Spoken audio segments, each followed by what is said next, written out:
বন্ধু বান্ধৱীসকল, কি খবৰ? আশা কৰোঁ সকলো ভালে আছে। নতুন এটা মিনি ভ্লগৰ সৈতে আকৌ এবাৰ স্বাগতম জনাইছোঁ। আজি গৈ আছোঁ এফালে, ক'ত গৈ আছোঁ দেখাম বাৰু, চাই থাকক ভিডিঅ'টো শেষলৈকে। এয়া সন্ময়না, মই আৰু দেউতাক। আৰু এয়া আহি আমি এয়া বাঁহৰ দলং পাই গ'লোহি। কপৌৱা চাৰিকুৰীয়া নদীৰ ওপৰত আছে। নদীৰ ওপৰত থকা বাঁহৰ দলংবিলাক দেখি কিবা এটা ভাল লাগে নহয় জানো? আপোনালোকো ভাল লাগে নাই বাৰু? কমেণ্ট এটা কৰি জনাবচোন। আৰু এয়া নদী পাৰ হৈ আহিলোঁ আৰু এয়া আমি পাই গ'লোহি আমাৰ নৱহঁতৰ ঘৰ।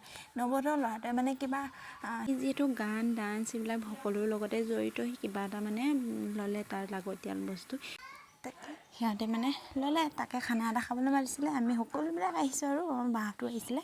তাতে খানা চানা খাই মেলি এয়া আকৌ আহিলোঁ চুমনিলৈ। চুমনিত মানে আমাৰ চুমনিখন অকণমান দূৰত আছে যে, জীয়ামৰীয়াত আছে। যিসকল ঢকুৱাখানাৰ মানুহ তেওঁলোকে চিনি পায় বাৰু জীয়ামৰীয়া জেগাডোখৰ। তাকে আৰু জীয়ামৰীয়া চাপৰিত আছে চুমনি। আমি আকৌ এখন বাঁহৰ দলং পালোঁহি। বাঁহৰ দলং পাৰ হৈ এয়া আমি সকলোবিলাক গৈ আছোঁ এতিয়া চুমনিলৈ। ব'লকচোন চুমনি কেনেকুৱা হৈছে মুগা দেখাওঁগৈ আপোনালোকক। আৰু তাৰ আগতে এয়া এটা ধুনীয়া সুন্দৰ পৰিৱেশ চাই লওক।